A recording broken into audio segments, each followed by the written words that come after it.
are Locked On Hawkeyes, your daily podcast on the Iowa Hawkeyes. Part of the Locked On Podcast Network, your team every day.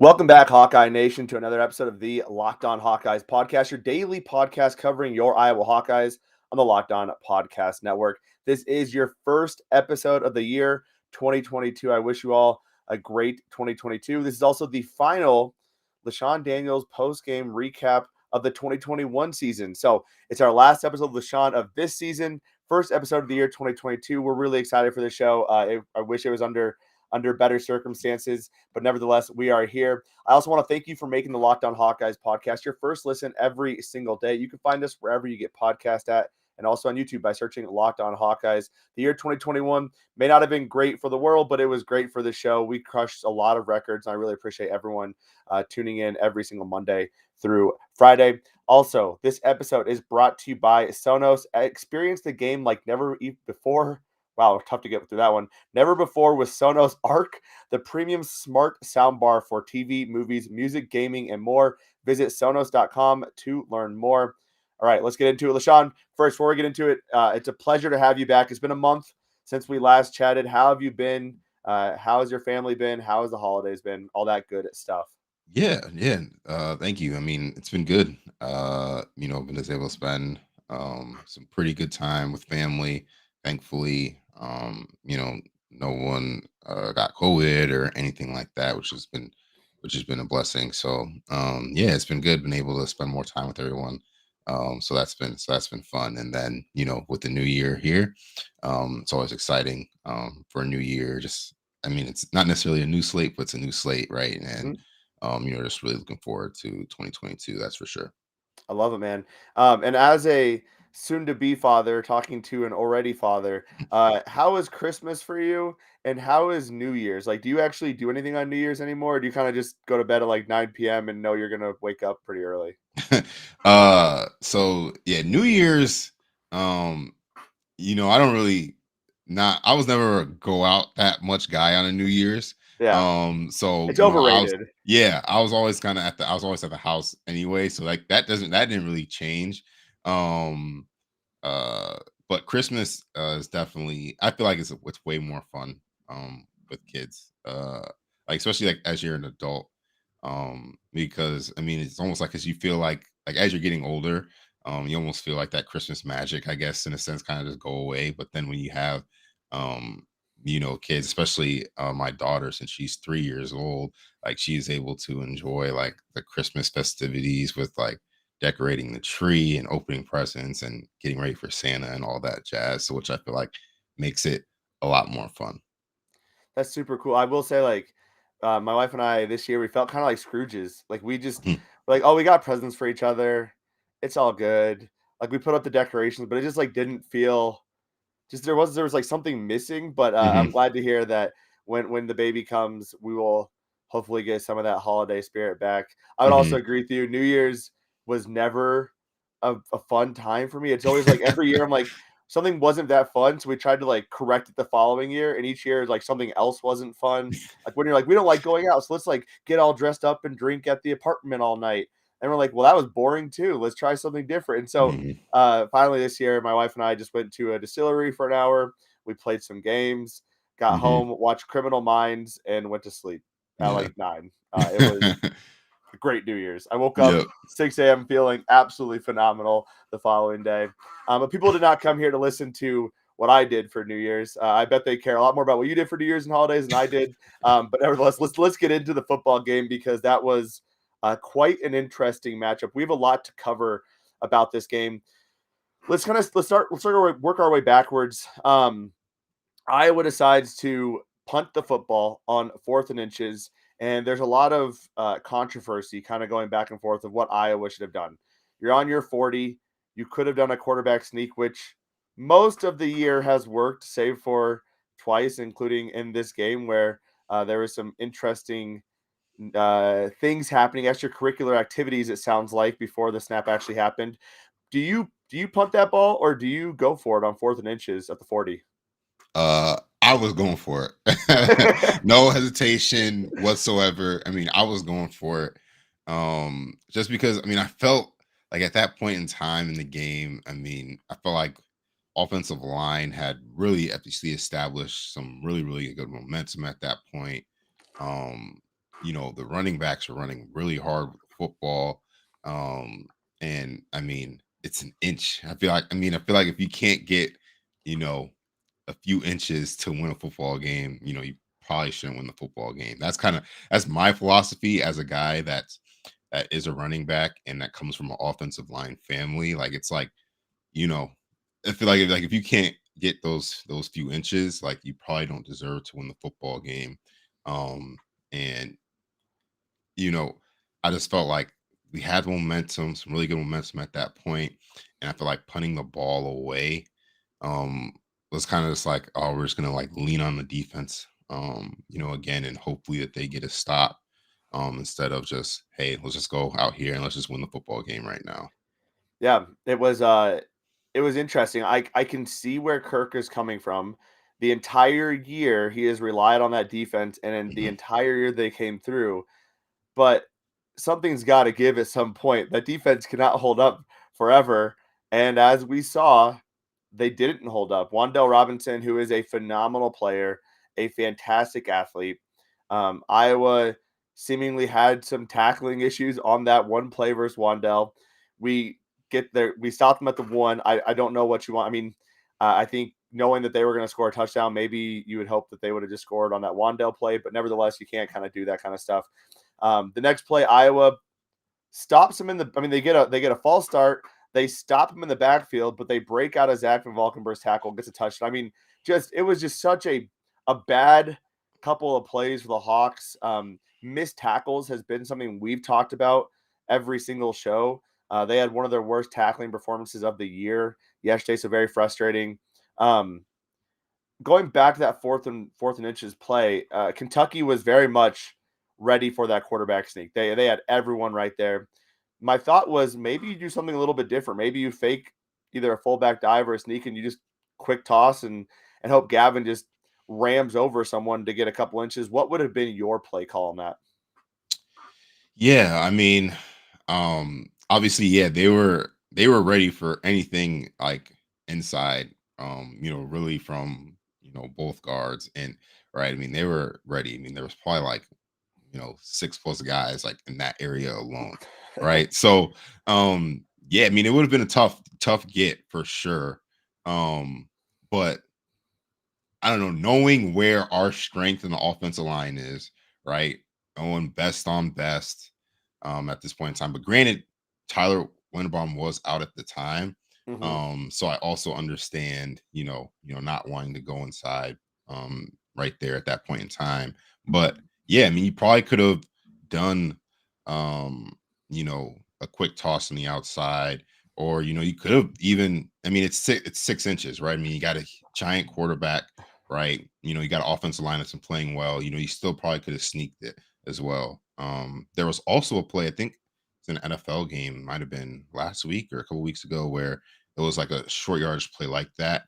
And it's almost like the quarterback like ran like practically like a speed option, just took it right from under center, and they just ran it like to the tackle. Quarterback pitched it.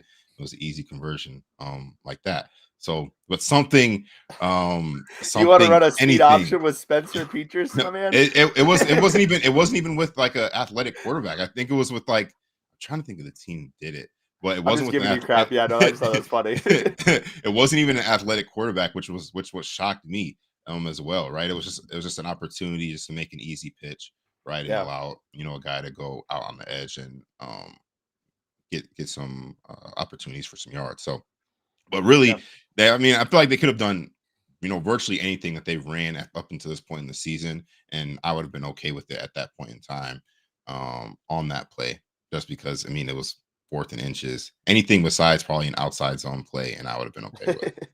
I mean, I will say a speed option would have been interesting as long as like the cornerbacks collapse on Spencer and he could get the pitch out Hmm. cleanly. That could have been honestly a very, very big play. For me, Hmm. it's just you're playing for your season. What else are you playing for? Let's play to win the game and end the Hmm. season. I think a lot of Iowa fans could have been a lot more forgiving had Iowa gone for it and said, you know what, let's put our money where our mouth is and get those yards, and let's just win this football game. Granted, Iowa fans would have been just as happy had Iowa won and they punted the ball, but again, Right. hindsight's always 2020. They punt it, Kentucky scores it. We drive down the field. We're doing pretty well, and then Spencer makes a mistake. We're going to talk a little bit about that coming up in a few short moments. I do want to remind you that with the new year coming in, there's times for New Year's resolutions. If yours is about getting fit or eating healthier, make sure you include a Built Bar in your plan. Built Bar is a protein bar that tastes like a candy bar, maybe even better than a candy bar, and it makes it easy to stick to your resolution, because if you want something sweet, something chocolate, something delicious, you don't have to go grab a Snickers. You can grab yourself a Built Bar. It's a protein bar unlike any other. It's not chalky, it's not waxy, and it doesn't taste like a chemical spill. It is truly delicious and healthy for you. Plus, all these bars are covered in 100% chocolate. Let me break down the nutritional value for you. 130 calories, 4 grams of sugar, 4 net carbs, only 17 grams of protein. Compare that to a candy bar, 240 calories, 30 grams of sugar, and dozens of net carbs. It is literally the perfect option for you as you head into the new year.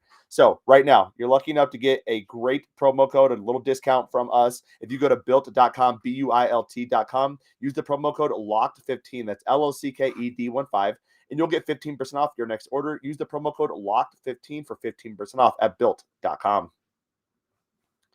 All right, y'all, and thank you for making the Locked On Hawkeyes podcast your first listen every single day. You can find the Locked On Hawkeyes podcast for free wherever you get podcast at, and also on YouTube by searching Locked On Hawkeyes. All right, LeShun. So Iowa doesn't get it. Kentucky does score. That final drive, Iowa was moving the ball pretty well. Kentucky has a nice time blitz. I don't know what happened with Spencer there, but just couldn't get the ball out. Got hit a little bit. So let's start with Spencer now. What was how would you evaluate Spencer's performance in this game? I mean, it was okay, right? I mean, completion percentage wise, right, was really well. Right, also threw for a touchdown. So, it wasn't the absolute worst possible performance a quarterback could have, which made it seem like if you didn't watch the game and you were just on Twitter, you'd probably think that. You thought he had the But worst game ever. yeah, you'd have thought he had the worst possible game a quarterback could ever have in the history of football. But that being said, I just felt like there was way too many plays that were, left out on the field. To be honest, I mean, interceptions aside, like I know there was a couple throws where guys are really pretty much wide open and just flat out just missed them, right? And knowing our offense and knowing the struggles that we have, missing those chances when you have them right in front of you, when guys are open and we do actually throw to an open guy and the guy that's not like double triple covered, those are plays that you have to hit. And I feel like that's been something that not only that we having struggles with yesterday, but also struggles really pretty much throughout the entire year. Really besides a few plays here and there. Yeah, I completely agree. To me, the frustrations I saw on Twitter yesterday were more a culmination of the entire season coming out into one game. When you look at his interceptions, the Hail Mary at the end, Mhm. fine. That's an opportunity to get picked, but like you're also hoping you get a touchdown. Iowa doesn't really have any guys on the roster right now that can go up and grab that. We don't have a Kyler Casper. Desmond Houston isn't there anymore. I mean, we don't have those guys that can go up and grab those kind of balls. Nico Reganey isn't going to be that guy usually. Yeah. Keegan Johnson was out with a non-COVID related illness, so kind of struggling there. That first pick, that tip, it happens. Lineman got his hands up.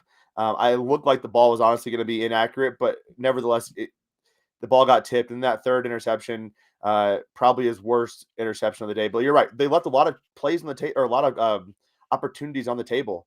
A wide open backside pass, and Nico. I mean, you have to hit that. You can't miss him Mm. by 15 yards. That's Yeah.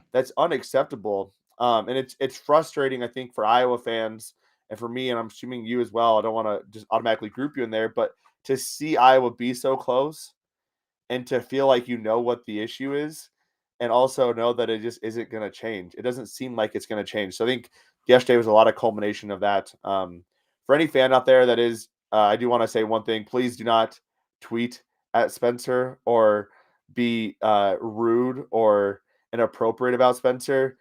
We are here giving analysis of our thoughts on Spencer's performance, but that doesn't mean Spencer's a bad person. It doesn't mean he deserves any of this. He's doing something that none of us could probably do. So I think anyone out there, if you're thinking about that, please don't do that. So that's my little soapbox there. With Spencer, do you think the leash is a little bit longer for Spencer? Because I feel like against Nebraska, Padilla got pulled in the first half after only getting 3 points. Spencer doesn't get pulled. What are your thoughts on that? I would. That's fair. I would say that. I mean, that's fair. Yeah, I mean, I feel like that's fair. I don't really have, I guess, too much to add there. Yeah. I see. I mean, the coaching staff, offensive coaching staff, obviously really loves Spencer being out there for some reason. Again, I'm not in the building throughout the week. I'm not at practices. I'm not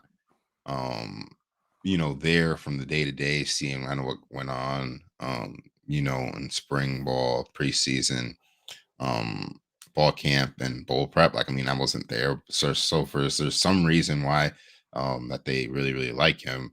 And so that's probably, more reason why they gave him has like such a long leash to make mistakes and miss throws. Because I mean, they must see a whole bunch of potential there or something. So yeah, I would agree that he does have a longer leash, because it did seem like when Alex was in there that, when he made mistakes, it almost seemed like every single time it was like Spencer was like being ready to go back in. So. Yeah, which is never a good way to. I just don't think they handled the quarterback situation very well this year. I think they did a pretty below average job. Not saying that they should be with Spencer, they should be with Alex, but just their overall handling of the situation was just poor all around, in my personal opinion. Let's talk about some happy stuff, though. The running back position, Tyler Goodson declares for the NFL draft. We've talked a lot about the running styles of Tyler Goodson versus some of the other guys. And in Iowa's scheme, it's almost more important to make sure you're at least getting positive yards, right? And I feel like too often Tyler was kind of a boomer bust guy. He might get that 10 or 15-yard play. He might turn a 3-yard loss into 5 yards, but I felt like there were too many times where it was always a -3 or a -2 or a -4-yard play. With Gavin and LeShun, I mean, they were running hard. I wanted to, for my untrained, non-running back scout eye, I loved what I saw from Gavin and LeShun, and it got me very excited for the future with those two guys getting the ball. What were your thoughts on Gavin and LeShun in this game? Yeah, I mean, the first thing I noticed was, those guys run hard. Downhill runners. Especially like LeShun. I mean, he was really trying to punish people at the end of runs, lowering his shoulder as hard as he could, which is awesome, right? And I love to see that. And yeah, I mean, thought they did a really, really good job, reading the holes, pressing the heels of the offensive linemen, and then being decisive with their cuts, and getting upfield, and really just keeping their eyes to the end zone and not looking really at anything else. And would obviously try to run people over, get away them if they got in their path, but they weren't looking, to necessarily bounce plays or try and create home run opportunities every single time they touch the ball, even though, right, as a running back, you expect to score every single time you touch the ball, but you know that that's not going to happen. So, I mean, I thought they ran really, really well. The offensive line was blocking extremely well, especially in that second half, when it came to running the football, especially in the inside run. So, yeah, I mean, I definitely think the running back position is going to be just fine. And I think, these guys' styles, especially knowing how the offensive line is played this year, probably a little bit more beneficial to these guys in the success in the run game. And I know Tyler is a fantastic running back. Obviously, one of the better running backs that we've had here. I mean, first team All Big Ten last year, and then 1,100-yard rusher, right? those guys just don't just grow on trees. So obviously some of the disrespect that I've seen about Tyler over Twitter and really like the past month has been a little bit ridiculous. Because again, I think he's going to be a really good player in the NFL, even if he doesn't go to day 3, right? And then is a third down running back, right? I feel like his skill set is the type of skill set that NFL teams are looking for. Yep. That said, I do feel like Gavin and LeShun's running style does benefit the Iowa style a little bit more than Tyler's. Yeah, I think that's a great way of saying it. I mean, with Iowa's offensive line this year, there's going to be a lot. I mean, there was a lot of guys getting just open looks at hitting Tyler Goodson. So Mhm, there's only so much you can do there. And it felt kind of like towards the end, he was trying to do so much, he couldn't do anything at all to a degree. mhm, Again, not that he's a bad running. I thought Tyler Goodson has made some amazing plays, but as you said, Gavin and LeShun, they hit the hole, they ran hard. Instead of getting -2 or 3, they were getting 0 or 1 because they're at least following forward. So mhm, both can be true, right? Tyler Goodson can be a very, very successful, very good running back in another scheme.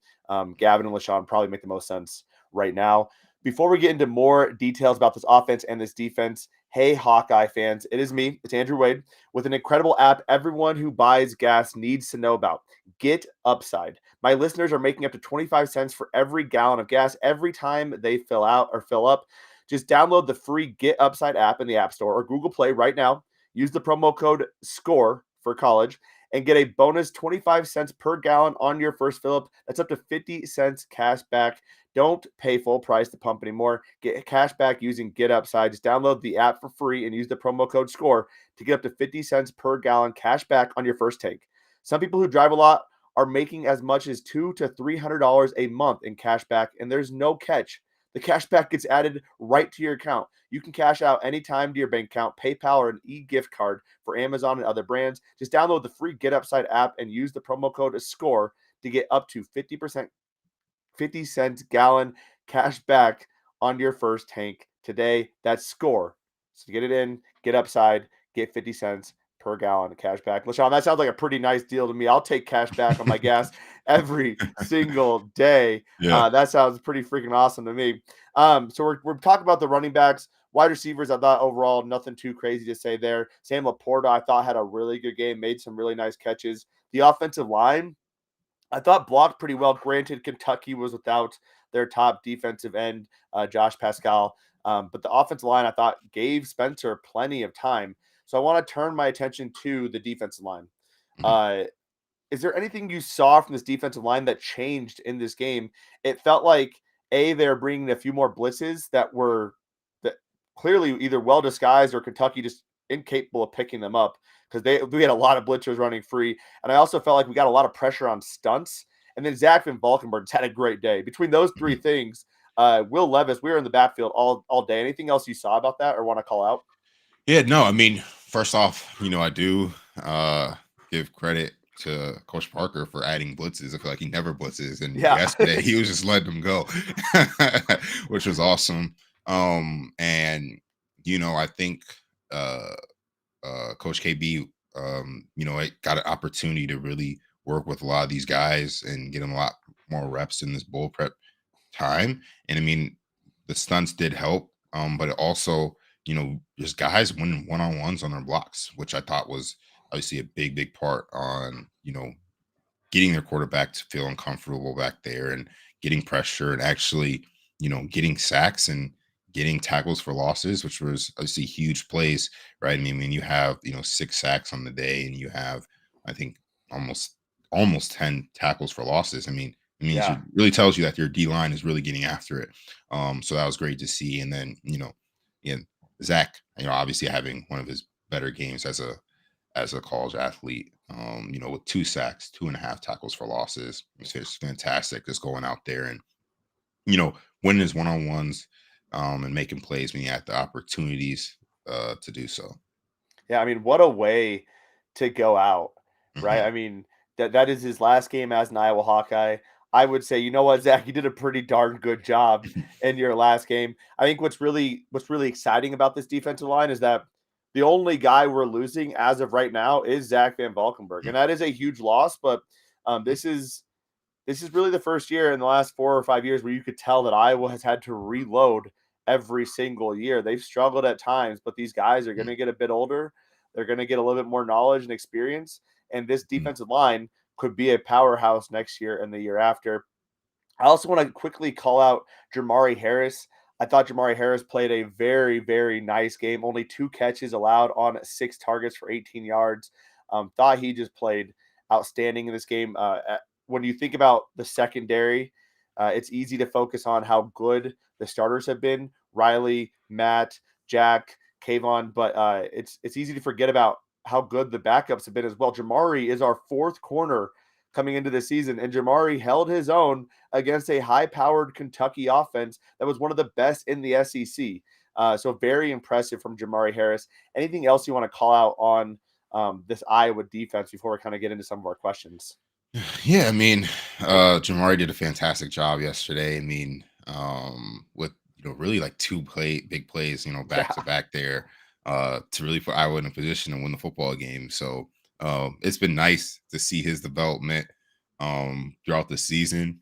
And because I know obviously when he first started playing, everyone was a little iffy, like a little on him. But he's a Coach Parker, coach defensive back, so just give it time.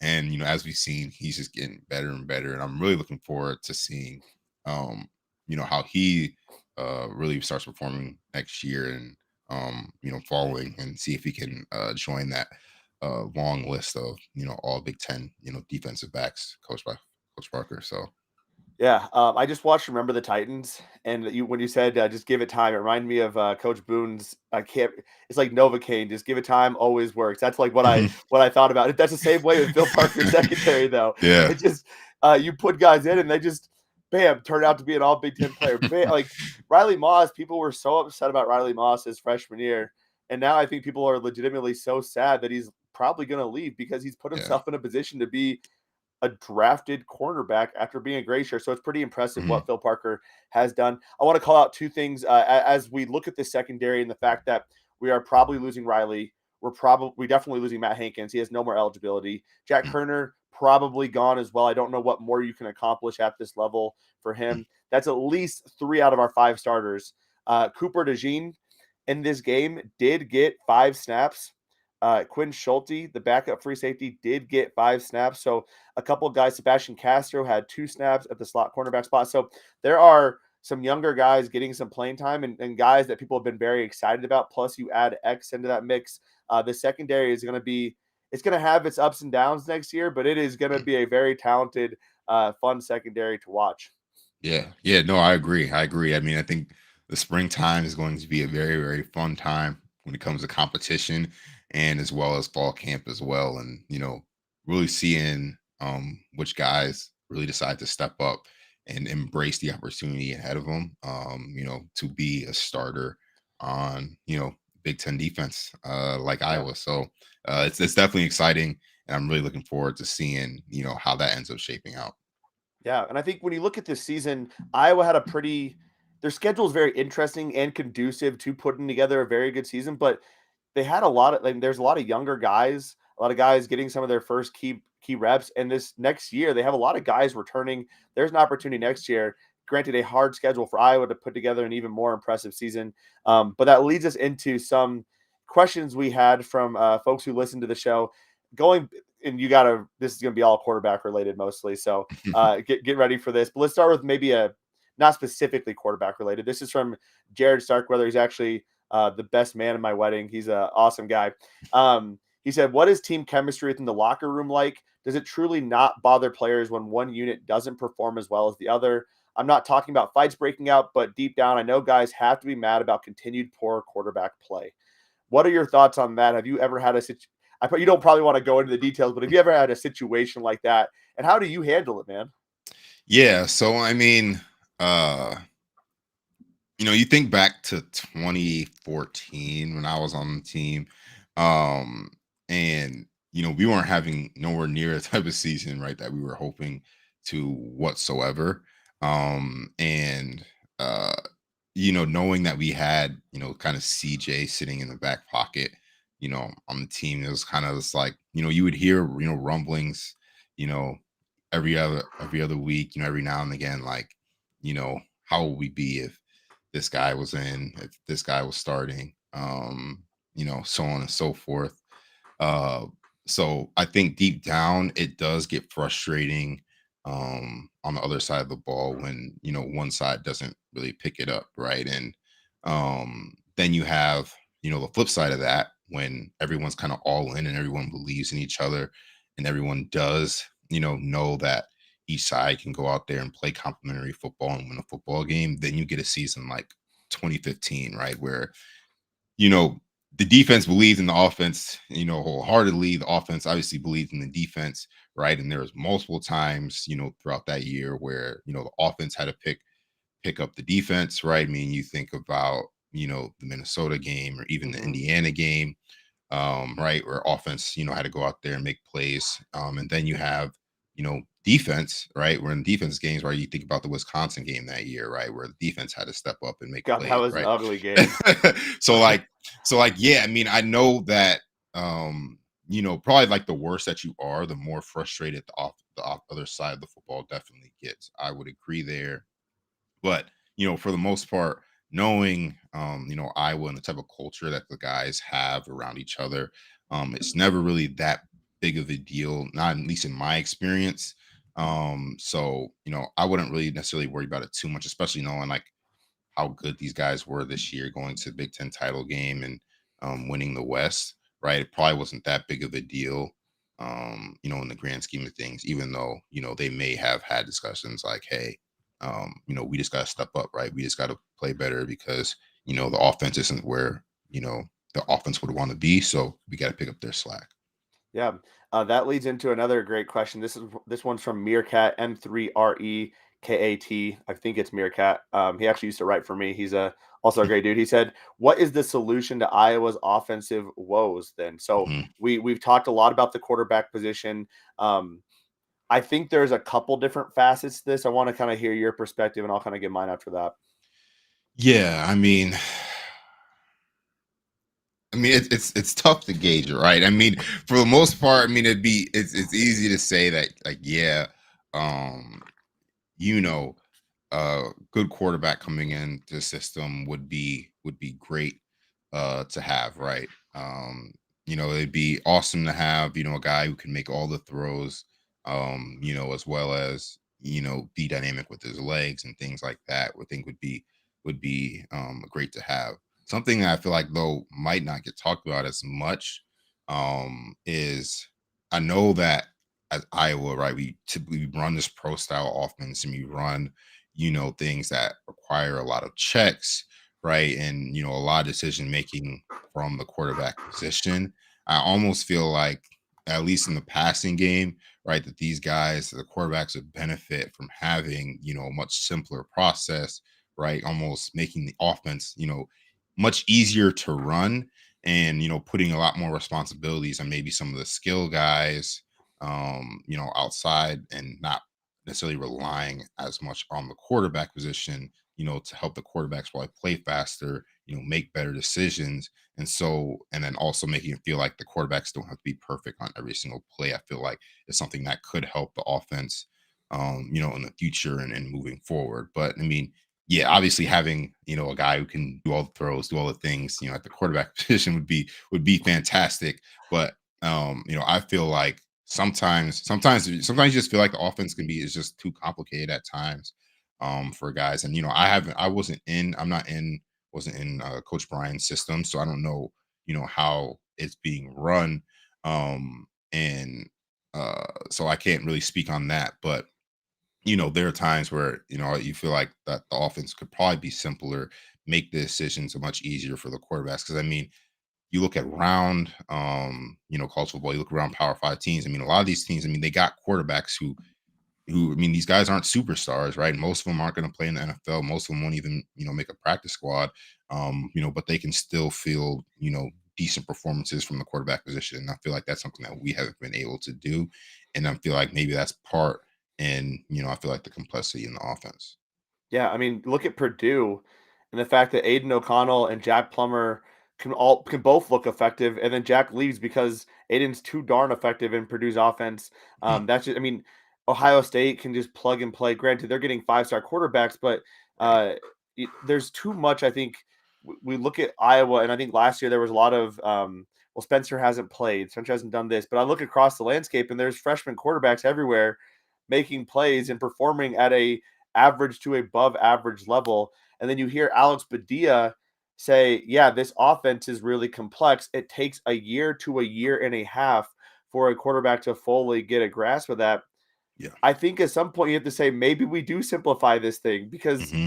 that is not conducive to being successful. You're essentially eliminating most of the quarterbacks off your roster as being competent players in your scheme. Deuce Yeah. Hogan leaves. There's a lot of kind of interesting things out there, but the one I kind of heard the most is, he's a great player, great athlete, great skill set, wasn't picking up the offense as quickly. Mm. Kirk even said about Joey, who is going to be the Cinderella of this offseason, because everyone wants to have the guy, right? I mean, we're going to Yeah. be talking about Joey the whole freaking offseason. I can't wait for it. Mhm. Next year it'll be Carson May. Next year it'll be Mark. I mean, it's never going to stop till Iowa finds a guy. Yeah. But we're going to be talking about that too. But Kirk also said Joey's great when he has to improvise, but he still doesn't know the offense. Well, Yeah. figure out a way to make the offense easier so these guys can learn it, so we can play the best player at the right time. It's frustrating as heck. And that's part of the reason, why CJ didn't play till, really when he did, right? I mean, when you think about it, That you actually know, makes sense. I Yeah. mean, Jake again, Jake was a solid quarterback, right? I'm sure if Jake was a quarterback for Hawkeyes this year, right? Team might be different, right? But that said, right, he was a very conservative guy, right? And didn't really make the splash plays, that you're really hoping for a quarterback position, but he knew the offense, right? He literally knew it like the back of his hand. He could tell anybody on the field, right, what they had on certain plays, right? And coaches were comfortable with that, right? And CJ, again, he was still learning, right? He had a pretty good grasp on the offense, but nowhere near as much as Jake did. And um you obviously saw, right, when CJ, got his opportunity. I mean, there's a lot of times where plays got improvised, or Yeah. we made a check to a play, that didn't exist, right? I mean, one play that comes to mind. I mean, we were playing Nebraska in 2016. On the play Akram scores on like the long touchdown run, CJ checked into a play that wasn't really that wasn't even in the playbook. Checked into a play that wasn't in the playbook. We got guys going two different ways, and it ends up working out anyway. So like, I really want guys, to go back and watch that now. I really have like, to go back and watch that play. like, because you got like guys, like you got like tight ends, like it's a slant play to the left, right, and you got like our tight ends on the right side are like blocking out to the right. The slant play is going to the left. So it's a weird play, right, and it ends up working out. So and that would never obviously have happened with Jake, right? I mean, he knew Yeah. every single audible that we possibly had. But I mean, obviously that was just a brain fart by CJ at that point. But yeah, there's times when I feel like the offense is just, I feel like it's just too complicated, at times, and simplifying it down, especially in the passing game, and would really, really help. I feel like the quarterbacks quite a bit. Yeah. Do you so because you were under O'Keefe, right? O'Keefe was the Uh, offense. Coach Davis. Coach Davis. Davis. Oh, yeah, Yeah. sorry. Mhm. Under Coach Davis, do you feel like the offense is mostly based off of Kirk's principles? So I guess one of the questions I oftentimes get is, or well, mostly I get Brian Ferentz is terrible, and then I try to explain that I don't think it's all entirely Brian Ferentz. How much of this offensive scheme is Kirk versus the offensive coordinator playing within Kirk's scheme? We've seen Brian incorporate some interesting things, but I can only imagine that he had to bang the table about 500 times to get Kirk to be like, let's add the Wildcat, Mm. which is an interesting that I don't find overly effective most of the time, especially if we're never going to throw out of it. But that's a whole nother rant for a whole nother day. Yeah. Getting back to my main point, how much of this is Kirk versus the offensive coordinators? You know, I know for a fact the run game is all Kirk's. I mean, you look at any time for the run game, you look at plays from this year, you look at plays from 2015, you look at plays from 2004. All the run game was pretty much the exact same, right? I mean, I could go back, we could watch any clip from back then, right? But any run game, any run play, and I could be like, okay, that's such and such run, or that's such and such run, right? I mean, that's basically the same, right? As far as a passing game, right? I don't really know the ins and outs as much. As a running back, I had a pretty good grasp on the pass game and what each position had to do on certain plays, but I didn't know the exact ins and outs. So I think that maybe some of the parts where I think the coordinators might have a little bit more, flexibility. I mean, I know that Coach Ferentz is an offensive guy, but he's an offensive line guy, right? So he's going to be a lot more in tune, right, with the run game than he would be the pass game. Yep. But I feel like that is a good point, right? I do feel like the coordinators do play into part of Coach Ferentz's system for the most part. I mean, granted, right, Coach Davis came from he was a Texas coordinator for a long time. Obviously, we weren't running the type of things that that those guys could run. Obviously, we didn't have the type of athletes that those guys had. We didn't have a Vince Young. Weird. Yeah. Right, we didn't have the type of athletes as those guys had either, right? So we're going to be limited in that type of space for sure. But obviously you compare his Texas offense to the Iowa offense, right? They're obviously looked like two different offenses, and I'm sure Coach Davis's philosophies probably hadn't changed drastically between those times, right? It was probably just dealing with the personnel that he had, and really the type of offense and style that Coach Ferentz really wants to run. So yeah, interesting. Yeah. So then going into, I think this question will be pretty. We have two questions left. Mhm. This is from Brandon Walker. My legitimate question is, will KF make a decision at quarterback for 2022 early enough to allow other guys to transfer? I think we could both speculate on this. I'm going to say no. It sounds like Kirk wants to have a quarterback battle. I mean, it sounds like he's very okay going into the offseason with the quarterback battle. I think you also have to look at the fact that Iowa only has 3 scholarship quarterbacks on their roster.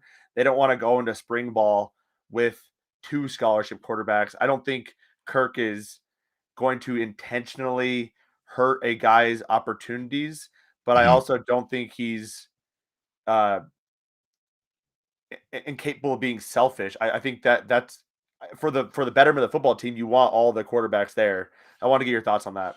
Yeah, I feel like it sometimes I guess it depends. I mean, again, I keep coming back to like when I was there in 2014, right? They made that decision in spring ball. Yeah, Jake was the quarterback basically, right, the entire year, right? We go through, obviously didn't have the season we wanted. We go through bowl prep, and we decide to make the decision that we're gonna end up moving to CJ moving forward. And I know he had I think he let those guys know. He let Jake know moving forward. I think pretty much almost right after that game, because it was pretty soon. It was yeah, we're gonna be going with CJ, really moving forward. And I'm pretty sure he had put out or Iowa had put out a first look depth chart or something like that of what the new year was gonna look like going into spring ball. And I think he did that early just to let everyone know hey,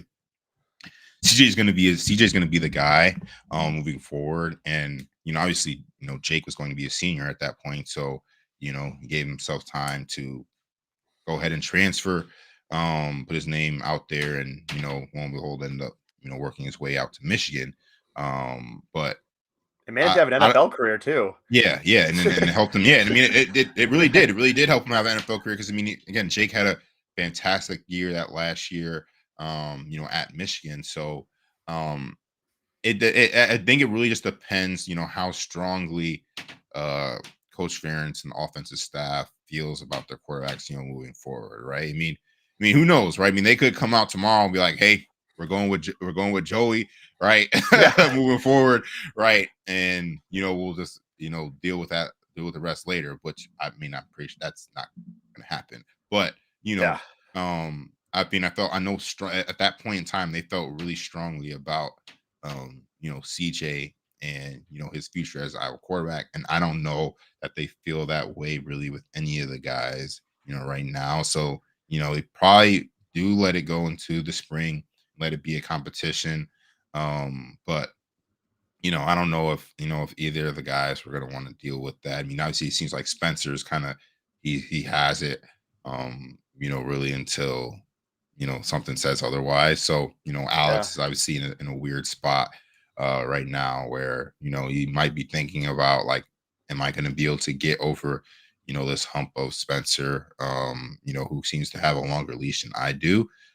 So he could decide to transfer out. Who knows, right? But I think this year, knowing this position, no one's really taking the bull by the horns. So it is something that's going to have to be a decision that's going to be made, kind of throughout spring ball and then fall camp. So yeah, it'll be really interesting to see what Alex does. I personally, if I were Alex, I think I would be gone unless I got a true reassurance that I am the starter going forward, or that I am the starter and I have to lose my job to not be the starter. I just, if I were in that, trying to put myself in those shoes and I got the opportunity to start, I felt like I played pretty well against Northwestern. I felt like against Minnesota and Nebraska, maybe there were some issues I had, but you could also look back at Spencer his first year and he had very similar issues. But then they go right back to Spencer. I would be looking at possibly transferring. That would just be me. Whatever happens, I wish every player the best with what they do, but it'll be really interesting. Something we're going to be talking about for a while. I've kept you for a long time. I have my last question, and I promise I'll let you go, LeShun. From Jason Cashman, and it's cash_man_ LA, I think. He said, I'm not very good with Twitter handles, man. He said, let's talk quarterback development. Iowa develops linemen, kickers, tight ends, corners, safeties, basically everyone on the offense, everyone on the whole team besides wide receivers and quarterbacks. But he said, but quarterback development has always been a weakness. What gives? I think he's got to quickly give out the fact that probably the offense is really difficult to get down. But I'll let you kind of take it away. Yeah, I mean that really was. I mean, we answered that a little bit earlier. I mean, I think a big part of it is because the offense is complex. I mean, it is hard to learn. I mean, if I showed you guys, in one of my old playbooks and was like, here, go out here, learn these plays, and then go run the offense against another Power 5 team, right? I mean, most people aren't going to be able to grasp that, pretty quickly, right? Even though we've had really, really smart guys, at the quarterback position, right? I mean, when I was there, all the quarterbacks that we had were really, really smart. So was Jake like a neuroscience major or something? Something crazy, right? Yeah, it was something like that. Yeah, I mean, the guys are crazy, crazy smart, right? So it is a difficult playbook to learn, and I truly do think that is a big piece of why that lack of development that you see with the quarterbacks is a thing. Because it is hard to grasp, and there's a lot of different things that are going on in every single play, right? There's a lot of checks. I mean, there's a lot of changing of blitz protections and all these different things, right? I mean, it really is very similar to an NFL offense, and it's why I had no problems picking up an NFL offense, because Iowa stuff is very similar in the sense where there's a lot of responsibilities for different guys. So I feel like that does make it difficult for the quarterbacks though to pay fast and have the development. And then I can't really speak on what their type of coaching that they're getting from the quarterback coaches, right? I mean, when I was there, Coach Davis was the quarterback coach and the OC. Right now I think Coach O'Keefe is the quarterback coach. So like, I don't know what's going on in those rooms and the discussions that are being had. So I can't speak on it because frankly I just don't know. But I do think that the complexity of the offense, I feel like, does sometimes make some of the guys just play a little bit slower, right? They don't want to make the mistake, which I think is a big piece of why they play so slow at times, why their decision making is slow, why the passes are sometimes slow, because again, they don't want to make They don't want to make that mistake. They don't want to throw that interception, right? And there's so much going on with the offense that, again, they can't play at the speed that they would like to. Yeah, and I think that to add on to that, in college, you only have so much time that you're allowed with your coaches. And Mm. if you're spending that time installing a playbook and helping them understand the reads they're supposed to be going through and what they're supposed to be mentally processing as a quarterback, you can't spend as much time on fundamentals. That's Mhm. how a Tim Tebow gets out of Florida and still throws with his arm all in a weird spot and has like a whole windup going to it. That's why Nate Stanley was working with Tony Racciopi. That's why Spencer Petras is working with Tony Racciopi. That's why Alex Padilla works with Tim Jenkins of Jenkins Elite out here in Denver. That's a lot of it. I feel like too, like when you're talking about how complex the offense is, now you're spending your first year and a half teaching these guys how to run the offense. You don't even get a chance to really work on some of these other fundamentals as much as Mhm. maybe you could in another system. So I think that was a great response to that. Do you have 3 extra minutes? Yeah. Okay. I want to play a quick game with you. I want to have you guess the major of Iowa quarterbacks. I just looked them all up real quick. Yeah. All right. So I'm gonna give you the major, and I want to let you see if you can guess which quarterback it is. We're gonna go back to the Ricky Stanzi era. So it's gonna be Ricky, James Vanderberg, CJ, Jake, Nate, and we'll even throw in Spencer here. All right. Jeez. Yeah, I know. I'm All right. gonna All right. guess these majors. All right, guess these quarterbacks. So, who was the interdepartmental studies, otherwise known as business major? Business major. CJ? No, that was Ricky, actually. Damn. I was gonna say that was literally my second guess. I was gonna say it was either CJ or Ricky. I feel like those two are definitely like business guys. Yeah, you're gonna love. Okay, you're. I'll just give you this one then. Who was leisure studies major? Oh, that's got to be CJ. Yep. Yeah, it was. I was like, you're too on this one. That was too easy. All right. Human physiology.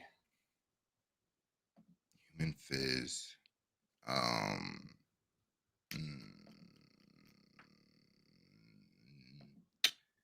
Nate? No. Wow, you are. But I will say you are. You're close with these ones. So that was actually James Vanderberg. James. Yeah. All right. Huh. Microbiology. Oh, that's got to be Jake. Yeah, that was definitely Jake. That's got to be Jake. Yeah. All right. I have another interdepartmental studies major. Interdepartmental. Okay. Basically business. Yeah. Spencer? Yep, that was a good call. Yeah. And then I'm actually going to throw Alex into this one as well. We have 2 left. We have neuroscience major. Oh, that's got to be Nate. That is Alex. Really? Alex is a neuroscience major. Sheesh, smart guy. Yeah. All right. The final one, physical therapy. Okay, so then that's Nate. Yep. Huh. Yeah. So physical therapy, human physiology is like, wow, you were like, you're getting Yeah. the right guy, just like slightly Just different slightly major. off. Yeah. Yeah. That's funny. That's crazy because it mean like, yeah, I mean you just kind of like the guys and you're like, I mean I feel like I can see him doing that for sure, Yeah. for sure. But the leisure studies one with CJ cracks me up because just knowing CJ, I'm like, oh yeah, that actually makes a ton of sense. Yeah. I don't know CJ personally, but it's like getting the vibe he gives off during like press conferences or even on the field. I'm like, you came here, you're like, I'm gonna play football and I'm gonna major in this, let's be honest, kind of a not bogus, but one of the easier majors at Iowa. Like I have friends who went to Iowa, they studied leisure and sports recreation, like one of the easier majors. And I'm hopefully gonna make it to the NFL. And if not, then I'll figure it out after that, right? Like that's the vibe I got from CJ. That's hilarious. Oh man. Well, LeShun, I appreciate this is a lot longer episode than normal, but I appreciate you taking the time to talk to us today. I appreciate all of your fantastic insight. You have been an amazing member of this show this whole season. Hopefully we can have you back on next year as well, my man. Any last words before I let you go for the next 8 months? No, just excited for 2022 and what the year brings for both myself and the Hawks. So Without further ado, go Hawks, and see you all next time. Hell yeah, man. I appreciate you a lot, LeShun. Have a fantastic 8 months. We'll talk soon. And as always, like you said, let's go Hawks.